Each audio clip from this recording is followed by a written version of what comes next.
성경에서는 우리 교회 공동체를 가리켜서 그리스도의 몸이라고 비유해서 설명합니다. 왜 교회가 그리스도의 몸인가? 좀 이런저런 이유를 생각해 볼 수 있을 것 같습니다. 우선 이 교회는 그리스도를 우리가 직접 경험할 수 있는 공간이기 때문에 그렇습니다.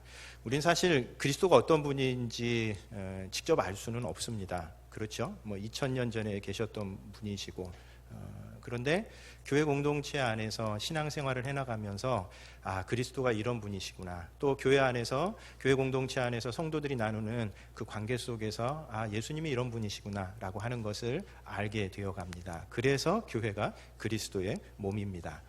여러분, 제가 목사로서 있기는 하지만 이철민이라고 하는 이 사람의 실체를 어디서 확인할 수 있을까요? 우리가 영끼리 서로 만나서 교제하거나 이러기는 쉽지 않습니다.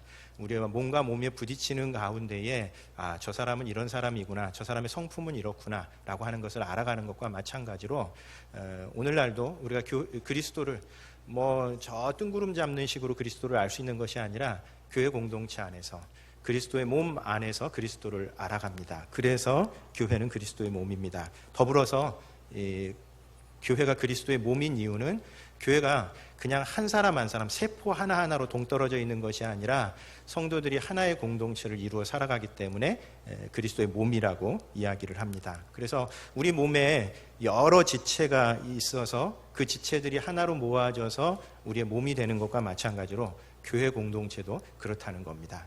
여러분, 우리 몸에서 소중한 부분이 머리겠지만, 두뇌겠지만, 여러분 만약 두뇌만 우리가 둥둥둥둥 떠다닌다고 한번 생각해 보십시오. 여러분, 그러면은 그 사람이라고 우리가 제대로 생각할 수 없습니다. 우리 다양한 눈으로서, 손, 발로서 각각의 기능과 역할들이 함께 모아져서 몸을 이루는 것과 마찬가지로 교회 공동체도 그렇다라고 하는 겁니다. 그래서 건강한 교회 공동체일수록 다양한 재능과 은사, 배경을 가진 사람들이 함께 어울려서 살아가는 공동체가 건강한 공동체입니다. 가끔 교회 공동체 안에 비슷한 성향의 사람들, 혹은 비슷한 직업의 사람들이 모여있는 공동체가 가끔가다 있습니다. 처음에는 굉장히 좋습니다. 공감대도 훨씬 쉽게 일어나고요. 하나 건 있으면 그냥 막 서로 공감이 막 일어나면서 교제도 깊어집니다. 그런데 건강하지를 않습니다. 조금 지나다 보면 뭔가 어려움이 생기고 그냥 한 방향으로만 가는 공동체가 건강하지를 않은 겁니다. 그래서 때로는 나하고 좀 다르기 때문에 가끔 갈등도 일어날 수 있죠. 좀 불편할 수도 있지만 그렇게 살아가는 것이 교회 공동체로서는 건강한 공동체가 되는 겁니다. 얼마 전에 꽤 오랫동안 병원에 입원해 계셨다가 퇴원을 하신 한 성도님께서 고생 많이 하셨습니다. 힘드셨죠? 그렇게 여쭈어봤더니 이분이 자기가 병원에 있는 동안 깨달은 게 있다고 그러면서 저한테 대뜸 우리 몸에서 가장 중요한 곳이 어디라고 생각하느냐라고 이렇게 물어보더라고요. 그래서 이제 흔히 대답하는 것처럼 머리나 심장 아닐까요? 그렇게 대답을 했더니 그 말도 맞는데 자기가 병원에 입원해 보니까 우리 몸의 중심은 아픈 곳인 것 같더라, 그렇게 얘기하더라고요. 근데 제가 그 얘기를 들으면서 그렇다. 여러분 어디 아파 보시거나 어디 조그맣게 상처나 보시면 알지만 그 순간 우리 몸의 중심이 되죠. 조그만 것 하나만 닿아도 그냥 깜짝깜짝 놀라면서 모든 신경이 거기다 쓰이는 것처럼 우리 몸의 중심은, 한 공동체의 중심은 가장 약한 부분이 되는 겁니다. 성경에서도 그 이야기를 합니다. 교회를 그리스도의 몸이라고 이야기하는 좀 대표적인 본문이 고린도전서 12장인데 고린도전서 12장 22절 23절 말씀에 보면 그뿐 아니라 더 약하게 보이는 몸의 지체가 도리어 요긴하고 우리가 몸에 덜 귀히 여기는 그것들을 더욱 귀한 것들로 입혀주며 우리의 아름답지 못한 지체는 더욱 아름다운 것을 얻느니라 라고 이야기를 합니다. 그러니까 이제 사도 바울께서 교회가 그리스도의 몸이다. 그런데 우리 몸에서 약한 부분에 우리가 가장 신경을 쓰지 않냐. 우리의 약점이라고 생각하는 것을 아름답게 꾸미기 위해서 다 노력하지 않냐. 한 공동체도 그렇다라고 하는 그런 이야기입니다. 우리 여성들 생각해 보면 어디 외출 나갈 때 가장 신경 쓰이시는 게 뭔가요? 잔주름 이런 거 신경 쓰이시잖아요. 어떻게 하면 그걸 가릴까? 내 약점이라고 생각하는 부분을 가급적이면 가리기 위해서 노력하고 애쓰는 것과 마찬가지로 우리 몸에서도 그렇다는 겁니다. 저는 저의 일생 동안의 화두는 최근에 노안이 아닐까 이런 생각을 하면서 살아갑니다. 왜냐하면 젊었을 때는 진짜 노안이었어요. 그래가지고 제가 대학교 때 어디 가서 인사를 했는데 혹시 자녀들이 어떻게 되시냐고 저한테 그렇게 물어보는 사람이 있어요. 이제 나이가 들고 나니까 이제 더 이상 그 노안은 걱정이 안 되는데 최근에 진짜 눈이 좀 나빠지기 시작했습니다. 그래서 제가 안경을 최근에 2개 바꾸고 3개 렌즈를 바꿨는데도 지금 적응이 안 돼가지고 힘듭니다. 약해진 부분을 어떻게 하면 좀 더 좋게 만들까? 여기에 온 신경이 쓰여 있는 겁니다. 한 공동체라면 마땅히 그래야 한다라고 하는 겁니다. 여러분 그렇죠? 그 약한 부분이니까 아유 나 이제 더 이상 필요 없어 이러면서 우리 몸에서 내쫓지 않습니다. 오히려 약한 부분이 있을 때 그것에 더 많은 신경을 쓰는 것과 마찬가지로 공동체는 그렇다라고 하는 이야기입니다. 그런 점에서 우리가 사실 굉장히 삭막한 시대를 살아가고 있죠. 현대사회가 대단히 개인주의적인 사회다 보니까 삭막한 시대를 살아가고 있는데 이런 삭막한 시대에 아름다운 신앙 공동체를 이루는 것이 참 의미가 있습니다. 그 공동체 속에서 그리스도를 경험할 수 있고 또 그 공동체 속에서 우리가 세상에서 맛보지 못하는 아름다운 사랑을 맛볼 수 있기 때문에 그렇습니다. 그런 점에서 우리 서로 하나님 기뻐하시는 아름다운 신앙 공동체 만들어가는 일에 우리 서로 헌신하고 노력하는 우리 교우님들 되셨으면 좋겠습니다.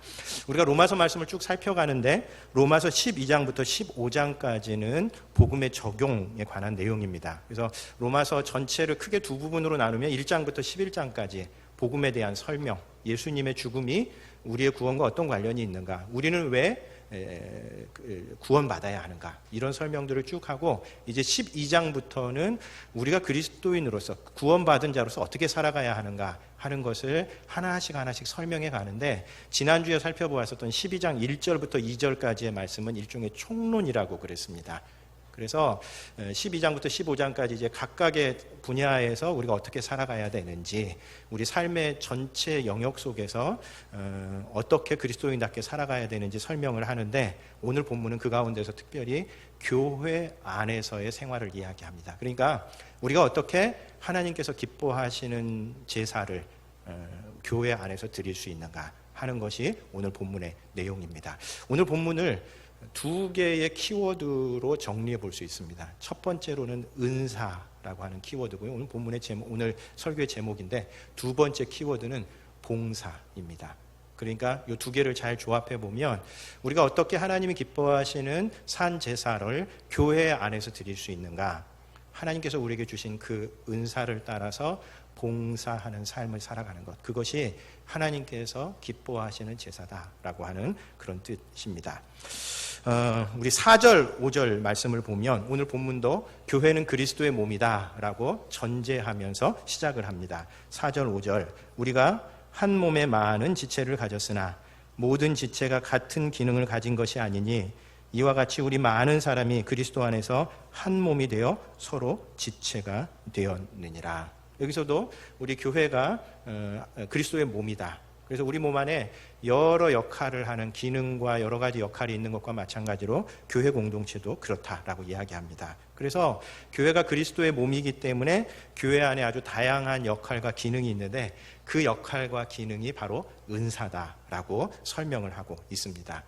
그래서 6절부터 8절까지에는 그렇게 그리스도의 몸 안에 예수님께서 주신 선물, 그리스도의 몸이 각자 역할을 하면서 풍요롭게 풍성한 생명을 누릴 수 있도록 준 여러 가지 선물을 쭉 나열을 합니다. 그 이제 흔히 은사라고 그렇게 얘기하고, 어떤 분들은 오늘 본문하고 그 다음에 이제 고린도전서의 은사장하고 이렇게 결합을 해서 은사는 9가지만 있다 이렇게 얘기하시는 분들도 있지만 성경을 보면 그렇지는 않은 것 같고요. 여러 가지 은사들 가운데 좀 대표적인 은사들 몇 가지를 오늘 본문에서 설명을 하고 있습니다. 첫 번째로 이야기하는 은사는 예언입니다. 6절에 우리에게 주신 은혜대로 받은 은사가 각각 다르니 혹 예언이면 믿음의 분수대로 하라라고 하는 그런 뜻입니다. 그러니까 교회 공동체 안에 예언의 은사를 받은 사람들이 있다라고 하는 그런 이야기입니다. 근데 이제 우리가 한 가지 예언의 은사를 얘기할 때에 좀 주의해야 할 것은 제가 수요 예배 때도 잠깐 말씀을 드린 적이 있는데 성경이 이야기하는 예언은 미래사에 대한 예언이 아닙니다. 그러니까 예컨대 우리 가끔 예언기도 받으러 갑니다. 이러면서 예언 받으러 가서 올해 우리 자녀가 대학을 어떻게 가야 되고 그 다음에 사업을 어떻게 해야 되냐 이런 거 기도하는 그런 의미는 진짜 성경이 이야기하는 예언이 아닙니다. 그럼 사실 그런 예언 쫓아가다가 이 교회가 완전히 점집 비슷해지는 그런 경향들이 많습니다. 돈 들고 가가지고 뭐 문제 있으면 자기 스스로 하나님 앞에 기도하면서 노력하면서 해결하려고 하지 않고 아주 손쉬운 방법을 택하려고 하는데 성경이 이야기하는 예언은 미래사에 대한 예언이 아니고 그래서 성경은 예언을 얘기할 때에 미리 예자를 쓰지 않습니다. 예금할 때에 맞는다 할 때에 예자를 씁니다. 왜냐하면 하나님의 말씀을 맡은 사람들이라는 그런 의미에서 그렇습니다. 이게 성경이 이야기하는 예언입니다. 어떻게 다르냐면 성경이 이야기하는 예언은 특별히 어떤 사람이나 어떤 교회 공동체를 향해서 하나님께서 그때 특별히 주시려고 하는 어떤 말씀이 있을 수 있습니다. 여러분 그렇죠? 어떤 시점에서 내가 고민하는 문제에 대해서 하나님께서 어떤 말씀을 주시려고 할 때 그리고 어떤 공동체, 우리 형제교회 공동체 전체를 하나님께서 뭔가 중요한 어떤 이야기를 하시려고 할 때 그것에 굉장히 예민한 사람들이 있습니다. 그리고 그 말씀을 통해서 개인과 교회 공동체를 굉장히 풍요롭게 해주는 경우들이 있습니다. 그런 은사를 가리킵니다. 그래서 우리가 흔히 얘기하는 것처럼 예언의 은사, 그런 은사를 가리키는 것이 아닙니다. 제가 청소년기 시절에 저희 선생님 가운데 하는 분이 그런 분이 한 분 계셨습니다. 이분이 이제 기도를 하시는 가운데 말씀을 묵상하시는 가운데 누구를 위해서 기도하다가 하나님께서 이렇게 떠올려 주시는 말씀이 있습니다. 혹은 어떤 그 감동이 있으면 이것을 편지로 그 사람에게 전해줍니다. 내가 너 위해서 기도하는데 하나님께서 이 말씀을 주시는 것 같다라고 하면서 전해주면 그 말씀들이 그 사람에게 정말 필요한 말씀인 경우가 있었습니다. 그래서 실제로 자기의 그 문제 앞에서 지금 하나님께서 뭐 원하시는구나 이러면서 자신의 삶을 되돌아보았었던 그런 분이 한 분 계셔서 그렇다. 어떤 사람들은 이제 예언의 은사는 더 이상 없다고 얘기하는데 미래사에 대한 예언의 은사는 더 이상 교회 공동체 안에 사실 그렇게 유익하지 않습니다. 그런 은사는 사실 교회 공동체를 오히려 더 어렵게 빠뜨리는 경우가 훨씬 더 많고요. 하나님께서 각 사람에게 주시려고 하시는 그 말씀들을 예민하게 깨어서 포착할 수 있는 사람들이 교회 공동체가 있고 그 사람들이 교회 공동체를 참 아름답고 풍요롭게 만들어가는 겁니다. 두 번째로는 이제 섬김의 은사를 이야기합니다. 앞에 나서지 않고 뒤에서 좀 섬기는 것이 좋은 사람들. 우리 교회 그런 사람들 되게 많죠. 뭐 좀 하시겠습니까? 그러면 저는 앞에 나서는 건 영 싫어요. 잘 못해가지고요. 뒤에서도 안 하고 앞에서도 안 하고 그러시는데 뒤에서 서포트하는 거 그걸 좋아하는 사람들입니다. 뭐 주방일, 주차봉사, 안내 이런 것들을 하시는 분들 그런 분들도 교회 공동체를 풍요롭게 하는 은사다라고 하는 겁니다. 제가 되게 인상적인 분 가운데 한 분은 참 요리를 잘하시는 분이신데 이분은 그 국에 들어가는 무와 그 다음에 깍두기를 만드는 무 써는 방법이 다르다는 것을 알고 계신 분이십니다. 제가 그래서 주방에 괜히 들어갔다가 이렇게 칼질하다가 목사님 됐어요 가세요 이렇게 얘기하셔가지고 저는 아직도 근데 무국에 들어가는 무와 그 다음에 그 깍두기의 무하고 어떻게 다른지 잘 모릅니다. 아마 표정을 보니까 여기 계신 것 같은데 근데 다르답니다. 왜냐하면 식감이 달라진답니다. 그래서 대단한 분이시다 그런 생각을 했는데 섬기는 것에 그런 예민한 감각을 가지신 분이 계시는 겁니다. 가르치는 것도 은사라고 얘기합니다. 뭐 대표적인 경우가 우리 목사들을 가르치겠고 또 우리 목자들도 가르칠 텐데 하나님의 말씀을 잘 이해하기 설명하기 쉽도록 그렇게 가르칠 줄 아는 것 그것도 교회를 참 풍요롭게 해주는 그런 은사지요. 그래서 어려운 말씀이 있을 때에 그 말씀이 무슨 뜻인가 그 사람 말을 들으면 이해가 되고 이러는 것도 굉장히 중요한 은사입니다. 그 다음으로는 상담의 은사가 있습니다. 8절에 위로하는 자 이게 이제 상담의 은사입니다. 여러분 상담이라고 하는 게 좀 다독여주고 위로하는 거죠. 근데 참 약간 좀 역설적인 것은 대체로 잘 가르치는 사람들은 이 상담의 은사가 없는 경우가 참 많습니다. 여러분 상담의 은사도 있고 가르치는 은사도 있으면 얼마나 좋겠습니까? 근데 이 두 개가 약간 좀 상대적인 부분이 있는 것 같아요. 그래서 실제로 잘 가르치는 사람들은 일단 자기 안에 분명한 답이 있거든요. 그렇기 때문에 다른 사람들의 이야기를 찬찬히 처음부터 끝까지 다 줄여주지를 못하는 겁니다. 하다가 그냥 딱 멈추게 되고 답부터 내놓게 되는데, 상담은 그렇게 하면 안 되지 않습니까? 누가 뭐 답을 몰라서 묻겠습니까? 답은 다 알지만 좀 자기 답답한 마음 좀 들어달라고 상담을 하는 건데, 그거 다 끊으면서 가르치려고 들면 안 되는 겁니다. 그래서 그런 점에서 상담하는 것, 특별히 교회 안에서는 이런 어떤 다른 사람들을 잘 위로하고 하는 것도 참 소중한 은사입니다. 여러분 가끔가다 보면 속상한 마음이 있었다가 누구한테 털어놓고 이야기하면 시원해지기도 하고, 에이 다 그런 거지 뭐 그러면서 다시 또 새로운 마음가짐을 먹게 되는 것, 그런 것들이 이 교회 공동체를 참 풍요롭게 해주는 겁니다. 하나님께서 그런 은사들을 주셔서 교회 공동체를 바르게 세워간다라고 하는 겁니다. 또 구제의 은사도 있습니다. 다른 사람들에게 나누는 것을 굉장히 좋아하는 사람들이고요. 자기 집에 뭔가 이렇게 쌓여 있으면 이거 누구 주면 좋겠다 이런 생각이 나고, 그 다음에 자기 텃밭에 뭐가 자라나고 있으면 이거 누구 줘야 되겠다 이런 생각들을 하는 사람, 그런 사람들, 이 구제에 다른 사람들에게 나누어 주려고 하는 그런 은사를 가지고 있는 사람들이고, 다스리는 자, 8절 뒷부분에 나오는 다스리는 자는 교회 안에서 행정과 지도력에 해당하는 사람들입니다. 그러니까 이제 일을 규모 있게 그리고 계획성 있게 차근차근 잘 진행해가는 사람들도 참 필요하죠. 가끔 교회 안에서 일을 하다 보면 사실 좀 어떤 경우에는 끊기도 하고 의견들을 잘 모아가야 하는데 계속해서 모아지지 않고 정리되지 않고 널려지는 사람들이 있습니다. 은사가 좀 없는 사람들입니다. 그 가운데에 큰 일들을 해나갈 때에 사람들의 마음 다치지 않도록 잘 모아가고 큰 일들을 해나가는 것, 이것도 하나님께서 주시는 은사이고, 긍휼의 은사도 있습니다. 8절 맨 마지막에 불쌍한 사람 보면 그냥 지나치지 못하는 사람이고, 불쌍한 사람을 돕는 그것을 즐거워서 하는 사람, 그래서 긍휼을 베푸는 자는 즐거움으로 할 것이다 라고 하는 말씀처럼 진짜 그렇게 도와주는 것이 즐거워서 하는 사람, 그런 사람들이 있다는 겁니다. 그래서 하나님께서는 이런 다양한 은사들을 통해서 주님의 몸된 교회를 풍성하게 만들어가는 겁니다. 오늘 본문은 특별히 이런 은사와 관련해서 우리에게 두 가지 중요한 어떤 가르침을 줍니다. 첫 번째로는 모든 은사는 다 동등하다라고 하는 겁니다. 우리 3절 말씀 우리 한번 같이 읽어보도록 하겠습니다. 3절 같이 한번 읽도록 하겠습니다. 내게 주신 은혜로 말미암아 너희 각 사람에게 말하노니 마땅히 생각할 그 이상의 생각을 품지 말고 오직 하나님께서 각 사람에게 나누어 주신 믿음의 분량대로 지혜롭게 생각하라. 무슨 뜻이겠습니까? 내가 다른 사람들보다 좀 우월하다거나 아니면 다른 사람과 비교해 보면서 내 은사는 별것 아니야, 이런 생각들을 갖지 말라는 겁니다. 왜냐하면 우리 몸 안의 모든 역할과 기능들이 다 필요한 것과 마찬가지로 교회 공동체 안에서 각각의 은사들을 통해서 다 동등하게 하나님께서 그 은사들을 사용해 가시기 때문에 그렇습니다. 그런 점에서 내 은사는 별거 아니야 이러면서 실망할 필요도 없고 내 은사가 최고야 이런 생각들도 가져서는 안 된다는 겁니다. 그리고 두 번째로는 누구에게나 은사가 있다라고 하는 것을 이야기해 줍니다. 우리 5절 6절 같이 한번 다시 읽어보도록 하겠습니다. 5절 6절 같이 읽습니다.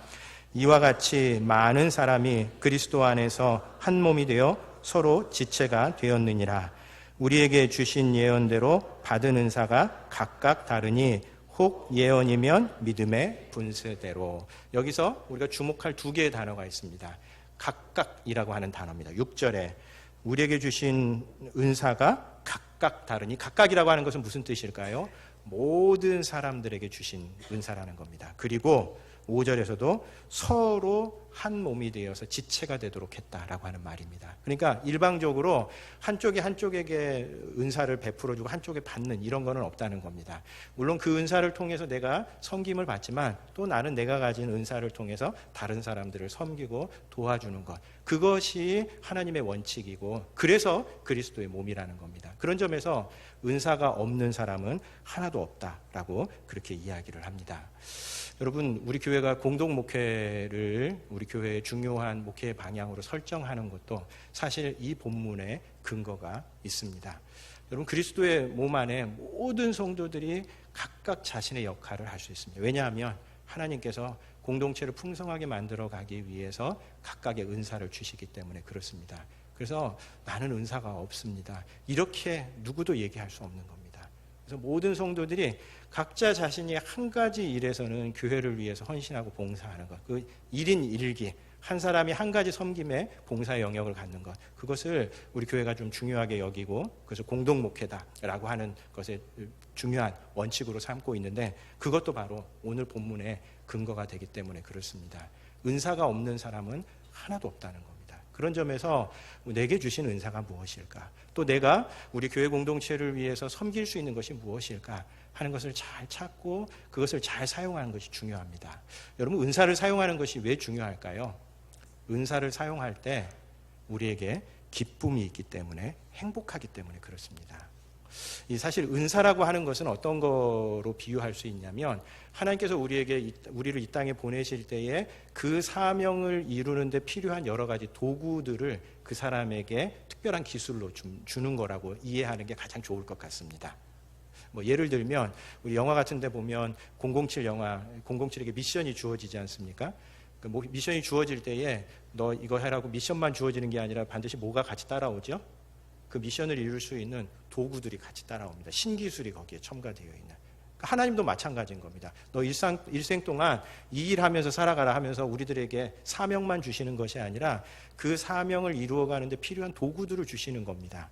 그리고 그 도구들을 사용할 때 우리의 사명을 이루는 것이기 때문에 은사를 사용하는 것이 우리들에게 아주 큰 기쁨이 됩니다. 만족감도 느끼고. 그래서 은사를 사용해야 되는 첫 번째 이유는 그 은사를 사용할 때 우리들이 행복할 수 있기 때문에 그렇습니다. 여러분, 저는 개인적으로는 가르치는 은사가 있다고 생각합니다. 물론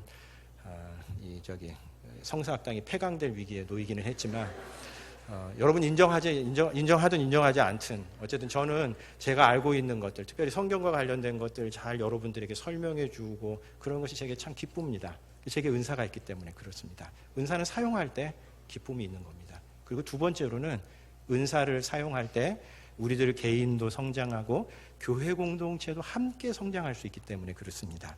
에베소서 4장 11절 12절에서도 바로 그 오늘 본문과 똑같은 이야기를 하고 있습니다. 에베소서 4장 11절 12절. 그가 어떤 사람은 사도로, 어떤 사람은 선지자로, 어떤 사람은 복음 전하는 자로, 어떤 사람은 목사와 교사로 삼으셨으니 이는 성도를 온전하게 하여 봉사의 일을 하게 하며 그리스도의 몸을 세우려 하심이라. 이 본문은 하나님께서 각 사람의 은사를 따라서 어떤 사람은 사도로도 삼으시고, 어떤 사람은 교사로도 삼으시고, 복음 전하는 자로도 삼으시고, 긍휼을 베푸는 자로도 삼으시고, 리더십에 있는 자로도 삼으시고, 여러 가지 다양한 교회 안에서의 은사를 따른 직책을 하나님께서 주시는데, 그렇게 하시는 이유가 뭐냐면 이는 그 성도를 온전하게 하는 것, 첫 번째 목적입니다. 온전하게 한다는 말은 성숙시켜 간다는 그런 이야기입니다. 그러니까 우리가 은사를 사용하면서 봉사할 때 우리의 신앙이 조금씩 성장해 간다는 이야기입니다. 여러분, 이거는 신앙생활에 있어서 아주 기본입니다. 우리가 하나님 앞에 성장해 가기 위해서는 무언가 봉사해야 되는 겁니다. 계속 와서 받아먹기만 하고 예배만 드리고 그 다음에 계속 받아먹기만 한다. 그럼 성장하지 않습니다. 무언가 교회 공동체를 위해서, 다른 사람을 위해서, 왜냐하면 우리에게 은사를 그러라고 주신 것이니 그것을 사용할 때에 그것을 통해서 우리도 기쁘고 우리들 개인도 성장하고, 뿐만 아니라 그리스도의 몸을 세우려 하심이라. 무슨 뜻이겠습니까? 그런 봉사를 통해서 서로 섬기는 가운데 내가 없는 것을 다른 사람이 나를 위해 섬겨주고, 또 내가 가진 것으로 다른 사람을 섬겨줄 때에 교회 공동체가 그런 섬김을 통해서 교회 공동체도 성장해 간다는 이야기입니다. 그래서 우리에게 주신 은사가 무엇인지를 잘 알고, 그리고 그 은사를 사용하는 것이 아주 중요합니다. 우리가 행복할 뿐만 아니라 모든 성도들이 다 함께 하나님 앞에서 성장할 수 있는 그런 길이기 때문에 그렇습니다.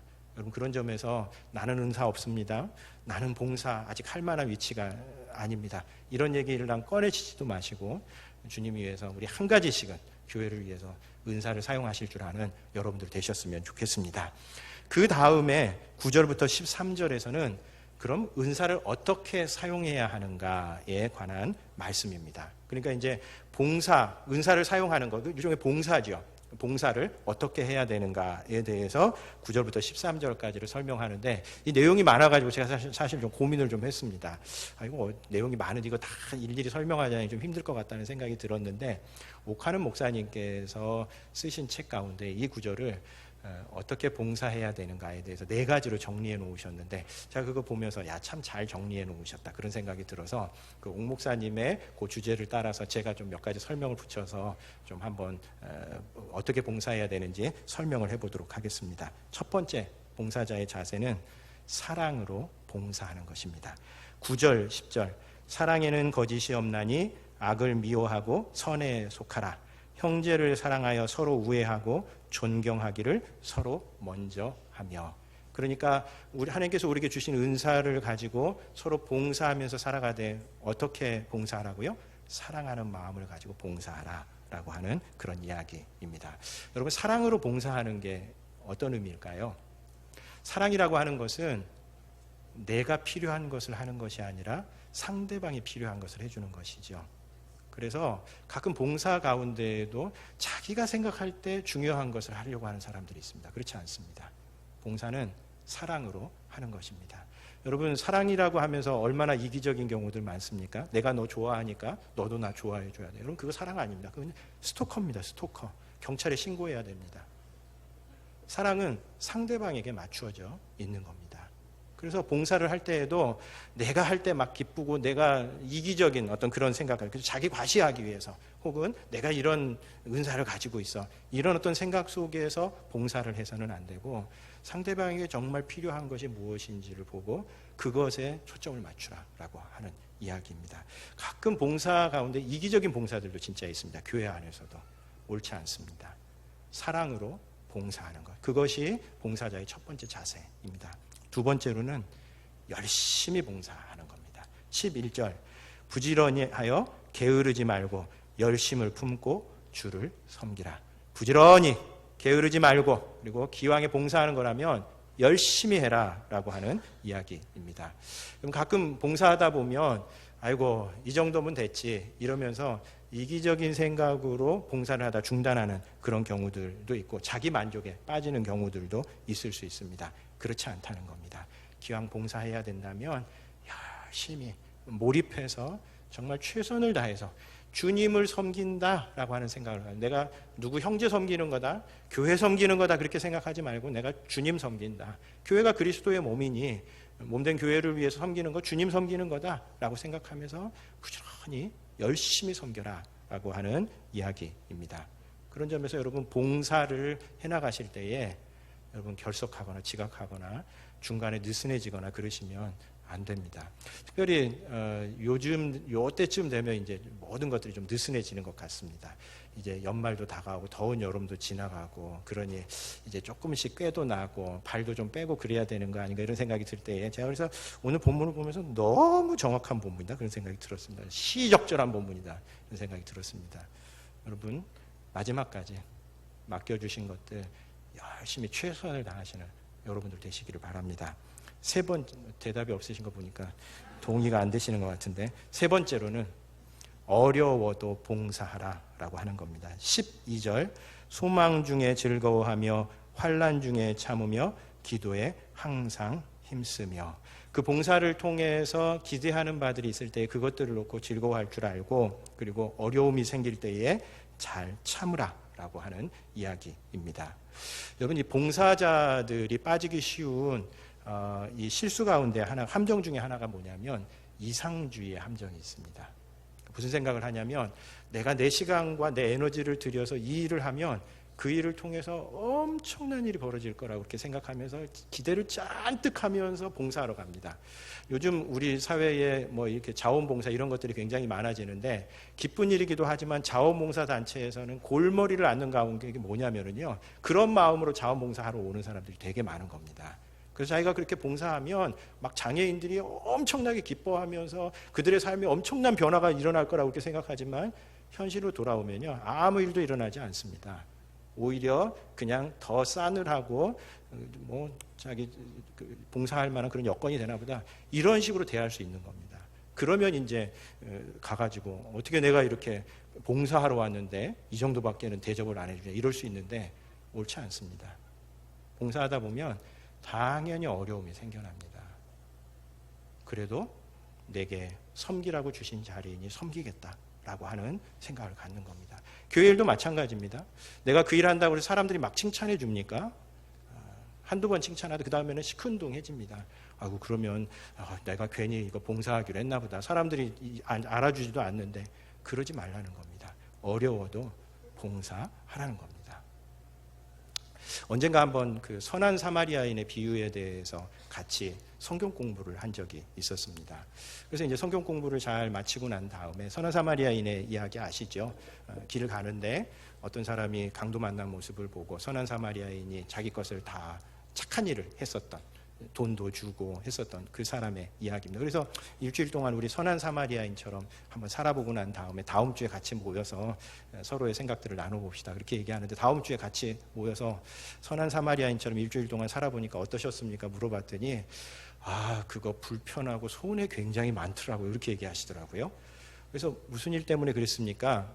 여쭤봤더니 그 접촉사고가 났는데 목격자가 나타나지 않는 접촉사고가 났었나 봐요. 그래가지고 길거리에 이렇게 프레카드가 붙여 있는 걸 보고 자기가 선한 마음을 갖고 내가 그래도 이 문제를 해결해 줘야 되겠다 생각을 하고 연락을 했답니다. 근데 그 다음부터 경찰서에서 오라고 그러고 자기 바빠 죽겠는데 오라고 그러고 그 다음에 당신이 똑바로 본 거냐고 그러면서 막 화를 내고 이러는 사람이 있는 것을 보면서 자기가 그래서 오히려 상처를 입었대요. 근데 그때 우리가 같이 이야기를 하면서 같이 결론을 맺었었던 게 있습니다. 그게 뭐냐면 선한 사마리아인처럼 살면 손해를 굉장히 많이 본다는 겁니다. 그렇지만 선한 사마리아인처럼 살아야 한다는 겁니다. 여러분 만약에 우리가 착하게 살 때에 어떤 보상이 주어져서 그래서 그 보상을 바라고 착하게 산다면 그게 진짜 착한 걸까요? 그렇지 않을 가능성이 많습니다. 오히려 아무 보상이 주어지지 않는다 하더라도 묵묵히 그 길을 걸어가는 그것이 하나님 보시기에 기뻐하시는 일이죠. 봉사도 마찬가지입니다. 내가 봉사한다고 해서 엄청난 일이 절대 일어나지 않을 가능성이 더 많습니다. 그래도 마지막까지 그 자리를 지킬 줄 아는 것, 어려워도 봉사하는 것, 그것이 하나님께서 기뻐하시는 봉사자의 자세라는 겁니다. 네 번째로 나누면서 봉사하라고 이야기합니다. 13절 성도들의 쓸 것을 공급하며 손 대접하기를 힘쓰라. 자기 주머니에서 털어내서 다른 사람들 섬기라라고 하는 그런 이야기입니다. 그러니까 내가 봉사하니까 그것에 대해서 어느 정도의 대가가 주어져야 돼 이렇게 생각하면서 봉사하려고 생각하지 말고 오히려 자기 주머니 털어서 봉사하라는 겁니다. 여러분 교회 일이 그렇습니다. 진짜 교회 일은 뭐 하나 맡으면 자기 주머니 털어서 하는 겁니다. 우리 교사들 일부 예배 때 그 얘기하니까 되게 웃던데 교사들 주머니 털면서 하는 거 애들이 뭐 선생님 우리를 위해서 교사해 주셔서 참 감사합니다. 이런 생각 절대 하지 않습니다. 애들은 그런 생각 절대 안 합니다. 주머니도 털어내야 되고 참 험한 직책이지만 그러나 하나님께서 우리에게 맡겨주신 그런 것들을 통해서 다음 세대들이 자라난다는 그 보람, 그런 기대 속에서 봉사를 하는 거죠. 그런 점에서 봉사할 때에 어떤 대가를 받아야 한다. 내가 몇 시간 들였으니 그것에 합당한 대가가 주어져야 된다. 이런 생각하지 말고 오히려 자기 주머니 털어서 그거 쓰면서 다른 사람들을 섬기면서 봉사해야 된다라고 하는 이야기입니다. 그런 점에서 우리가 참 조심해야 되는 것이 유급 사례입니다. 저희도 한번 유급 사례 때문에 한번 교회 안에서 이런저런 이야기를 한 적이 있는데 각 사람의 봉사에 대해서 교회가 잘 인정해주고 또 어느 정도 보상을 해주는 건 반드시 필요하다고 생각합니다. 그러나 봉사자 자신이 그 봉사의 본래 가치를 잃어버리고 내가 하나님께서 주신 것들을 내가 주님 위해 섬긴다, 쓴다, 사용한다라는 생각을 잃어버리는 그 순간 그 뭔가 봉사의 계산이 개입되는 순간 그게 그 사람의 신앙에 굉장히 치명적인 경우를 제가 참 많이 봅니다. 이제 가끔 교회를 기독교를 업으로 삼아가는 사람들을 가끔 만나는 때가 있습니다. 그러니까 이제 당연히 이제 목회자들을 포함해서 그 다음에 교회와 관련된 사업들을 하는 사람들이 있습니다. 이런 사람들을 만나 보면은요 정말 신실한 사람이 있습니다. 하나님께서 자기에게 사명으로 주셨다라고 생각하면서 그 일을 하는 사람이 있는가 하면 또 어떤 사람들은 모든 것들이 다 이 머릿속에서 계산으로 되기 시작하는 사람들도 있습니다.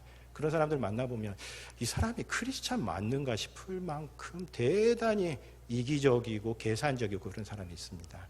그래서 제가 그때 느낀 게 목회자들은 당연하죠. 목회자들이 자기가 하는 모든 것들에 대해서 전부 다 사례로 환산받아야 된다. 여러분 그렇게 하면 목회 안 하는 게 차라리 낫습니다. 그 사람의 신앙적인 면에서는 아주 치명적인 겁니다. 그래서 우리가 기왕에 주님 위해 봉사하려고 한다면 그것에 대해서 대가가 주어지지 않는다 할지라도 주님 위해서 잘 섬기는 것, 그것이 봉사자의 자세라고 이야기하시는 겁니다. 그런 점에서 오늘 본문은 우리가 교회 안에서 드려야 할 하나님이 기뻐하시는 제사는 결국은 봉사다.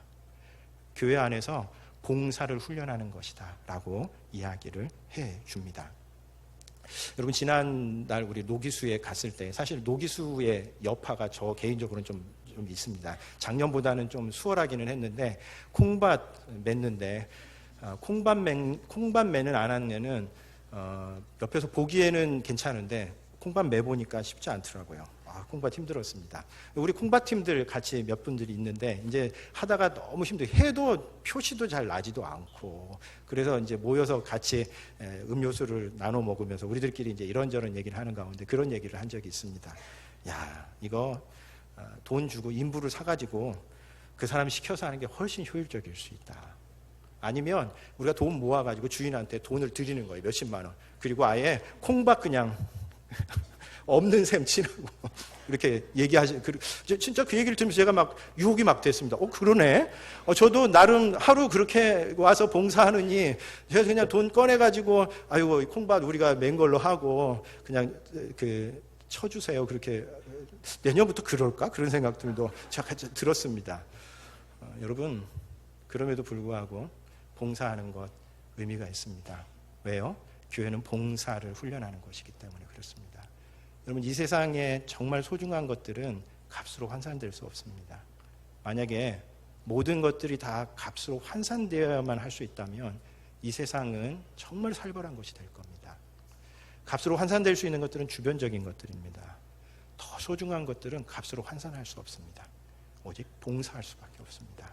그리고 우리는 누군가의 헌신과 봉사를 힘입어서 살아간다라고 하는 것을 봉사의 자리에서 깨닫게 됩니다. 여러분 거기에 가서 밥상에 올라오는 이 한 줌의 쌀을 위해서 농부들이 얼마나 땀 흘려 수고하는가 하는 것들을 깨닫게 되는 겁니다.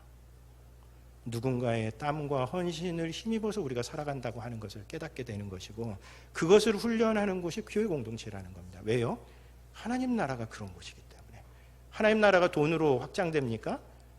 몇십억 내면 하나님 나라가 얼마만큼 확장되고 그렇습니까? 그렇지 않습니다.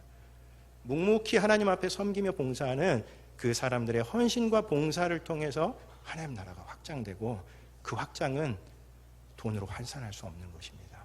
그래서 우리가 드려야 될 하나님이 기뻐하시는 그 제사의 가장 첫 번째 교회 안에서 이루어지는 첫 번째 제사가 봉사의 훈련인 겁니다. 이 훈련이 되어야 우리가 어디서든 하나님 나라를 위해서 아무런 대가를 바라지 않고 땀 흘려 일할 수 있기 때문에 그렇습니다. 우리 개인주의가 만연한 시대를 살아가고 있습니다. 모든 것들이 다 돈으로 환산되어야 만족하는 그런 시대를 살아가고 있습니다. 그러나 하나님은 그렇지 않다고 이야기합니다. 우리가 주님 위해서 아무런 대가 바라지 않고 땀 흘려 섬기는 그 섬김을 우리 주님께서 기쁘게 여기십니다. 모쪼록 하나님께서 우리에게 주신 은사를 교회 위에 잘 섬기며 봉사하는 가운데 하나님 기뻐하시는 교회 공동체 세워가는 우리 교우님들 되시기를 바랍니다. 기도하겠습니다.